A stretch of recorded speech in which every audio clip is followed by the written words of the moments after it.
किसी ने क्या खूब कहा है, जितना बड़ा सपना होगा उतना बड़ा तकलीफ होगा और जितनी बड़ी तकलीफें होंगी उतनी ही बड़ी कामयाबी होगी। नमस्कार दोस्तों, स्वागत करते हैं आपके अपनी YouTube channel current affair by Avanya पर। आज मैं आपके लिए 12 मार्च 2022 का डेली करंट अफेयर का क्वेश्चन इस वीडियो पर लेके आई हूँ। दोस्तों, मैंने आपके लिए सभी क्वेश्चन सिलेक्टेड और इम्पोर्टेंट लिए हैं, जो कि आपके आने वाले एग्जाम में काफ़ी ज़्यादा यूजफुल रहने वाला है।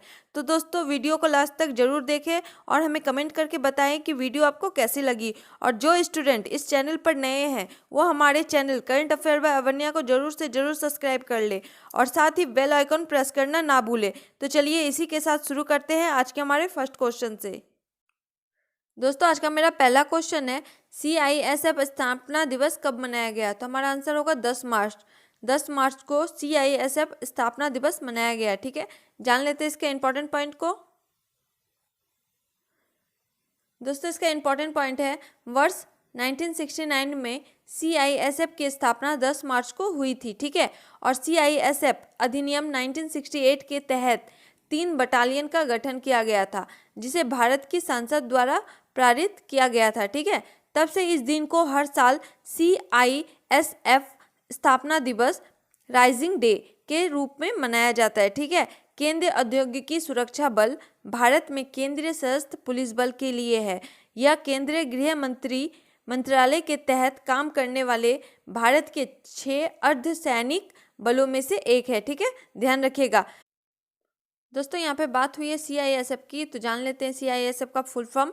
CISF का फुल फॉर्म होता है सेंट्रल इंडस्ट्रियल सिक्योरिटी फोर्स। ठीक है, और इसको हिंदी में कहते हैं केंद्रीय औद्योगिक सुरक्षा बल। ठीक है, CISF के महानिदेशक है सिलवर्धन सिंह। ठीक है, ध्यान में रखिएगा, वेरी इंपॉर्टेंट क्वेश्चन है। चलते हैं नेक्स्ट क्वेश्चन पे। दोस्तों, आज का मेरा अगला क्वेश्चन है, सरकार ने भारत की सबसे बड़ी तैरती सौर ऊर्जा परियोजना का उद्घाटन कहाँ किया? तो हमारा आंसर होगा तमिलनाडु। तमिलनाडु राज्य में सरकार ने भारत की सबसे बड़ी तैरती सौर ऊर्जा परियोजना का उद्घाटन किया है। ठीक है, ध्यान रखिएगा। जान लेते हैं इसका इंपॉर्टेंट पॉइंट। दोस्तों, इसका इंपॉर्टेंट पॉइंट है, तमिलनाडु के मुख्यमंत्री M.K. स्टालिन ने 150.4 करोड़ रुपए की लागत से निर्मित भारत के सबसे बड़े तैरते सौर ऊर्जा संयंत्र का उद्घाटन किया है। ठीक है, स्वच्छ ऊर्जा प्रदान करने के लिए तमिलनाडु के थूथुकुडी में दक्षिणी पेट्रोकेमिकल्स इंडस्ट्री कॉरपोरेशन लिमिटेड, ठीक है, कारखानों में फ्लोटिंग प्लांट की स्थापना की गई है। ठीक है, ध्यान में रखिएगा।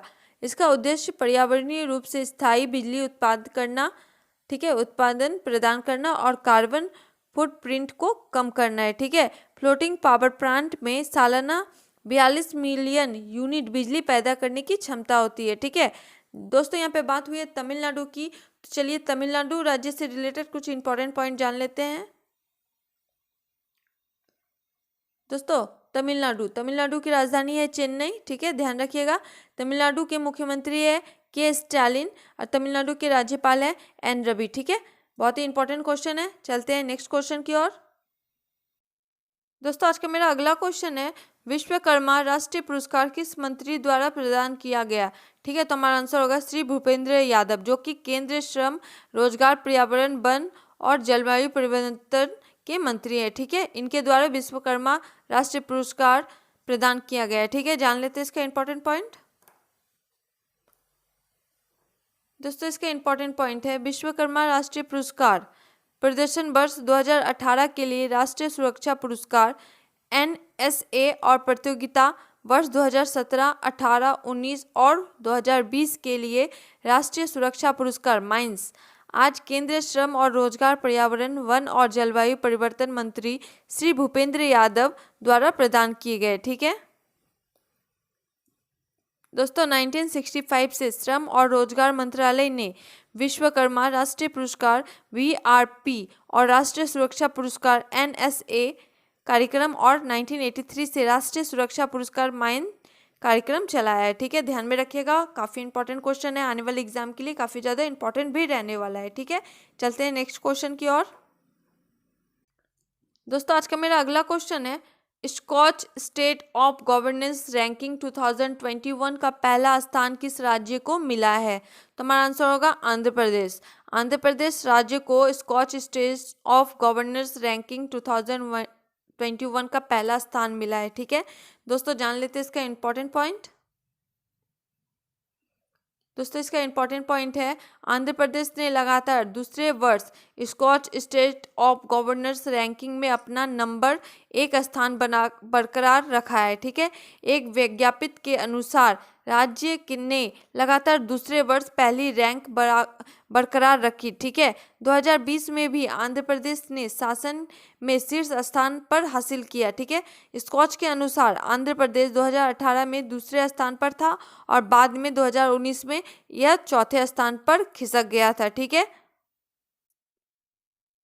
दोस्तों, 2021 के लिए स्कॉच गवर्नर्स रिपोर्ट कार्ड। ठीक है, स्कॉच ग्रुप ने नई दिल्ली में 2021 के लिए स्कॉच गवर्नर्स रिपोर्ट कार्ड जारी किया है। ठीक है, जिसमें राज्यों को राज्य, जिला और email article, print article, municipal स्तर पर विभिन्न परियोजनाओं के लिए उनके प्रदर्शन के अनुसार रैंकिंग दी गई है। ठीक है दोस्तों, अन्य राज्य की क्या रैंकिंग है ये भी जान लेते हैं।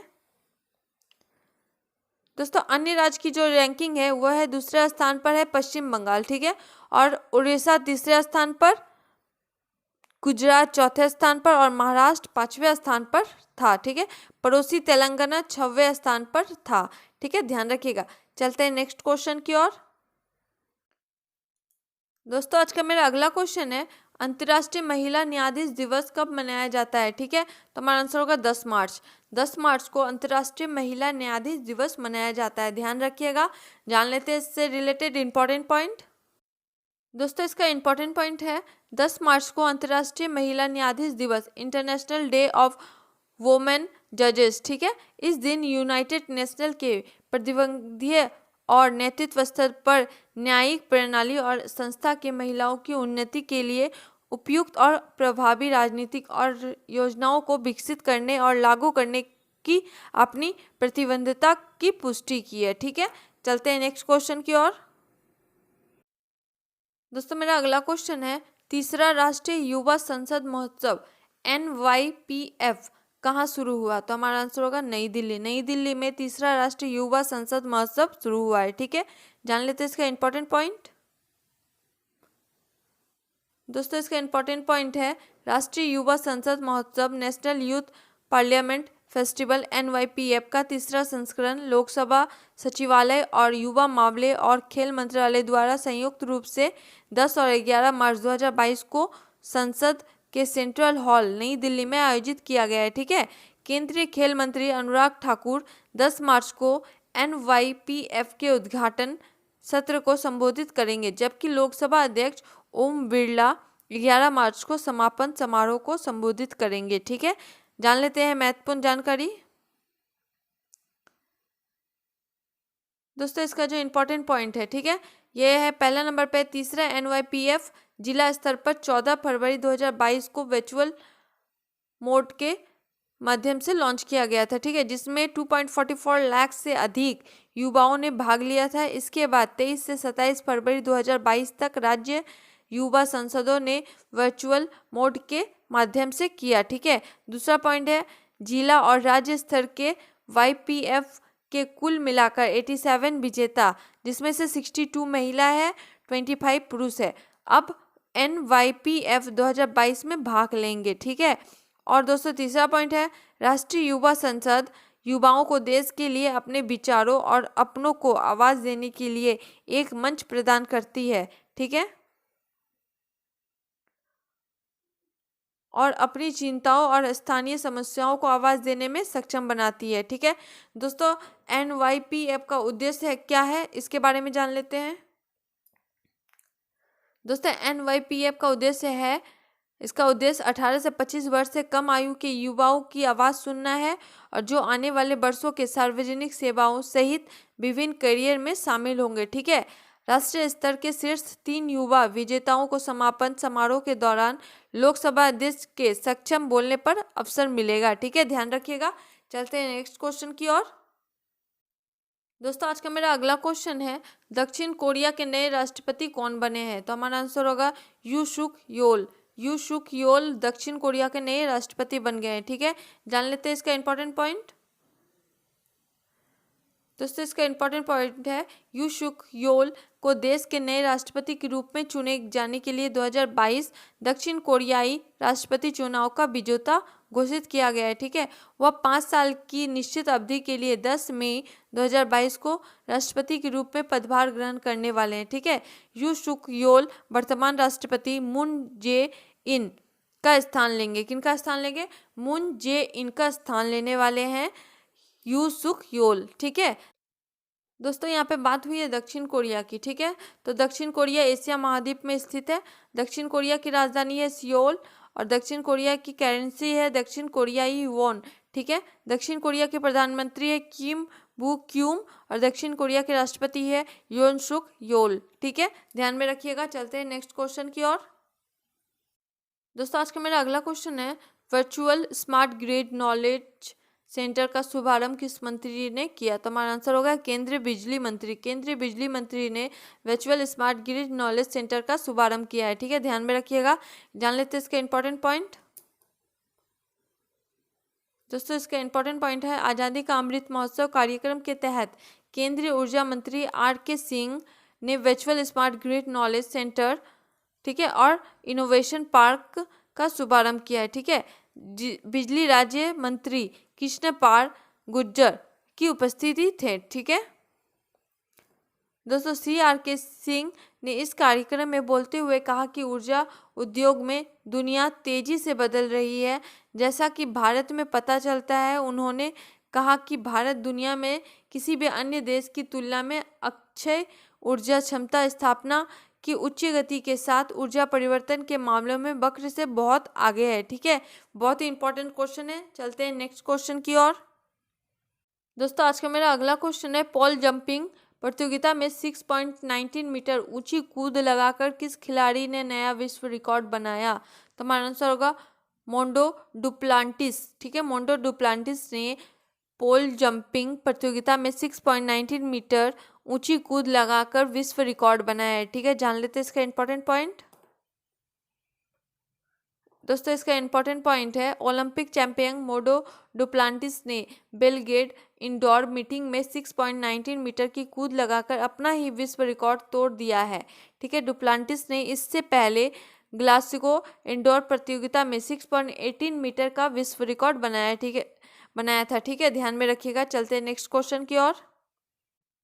दोस्तों आज का मेरा लास्ट क्वेश्चन है, भारत में विश्व स्वास्थ्य संगठन द्वारा दुनिया के सबसे बड़े global centre for traditional medicine की स्थापना कहाँ की जाएगी? तो हमारा आंसर होगा जामनगर गुजरात। जामनगर गुजरात में विश्व स्वास्थ्य संगठन WHO द्वारा दुनिया के सबसे बड़े global centre for traditional medicine की स्थापना की जाएगी, ठीक है। ध्यान में रखिएगा।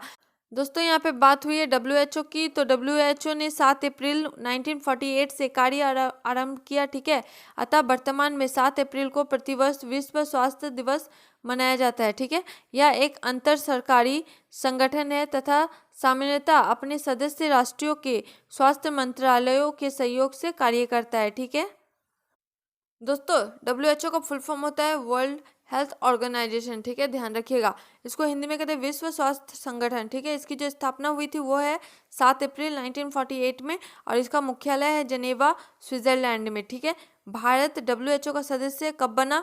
तो वह है 24 अक्टूबर 1945 में और WHO का दक्षिण पूर्व एशिया का मुख्यालय कहाँ है? वह है नई दिल्ली। दोस्तों आपको हमारी ये वीडियो कैसी लगी कमेंट करके ज़रूर बताइएगा और अगर वीडियो पसंद आए तो वीडियो को लाइक करना शेयर करना नहीं भूलिएगा। मिलते हैं नेक्स्ट वीडियो के साथ, तब तक जय हिंद।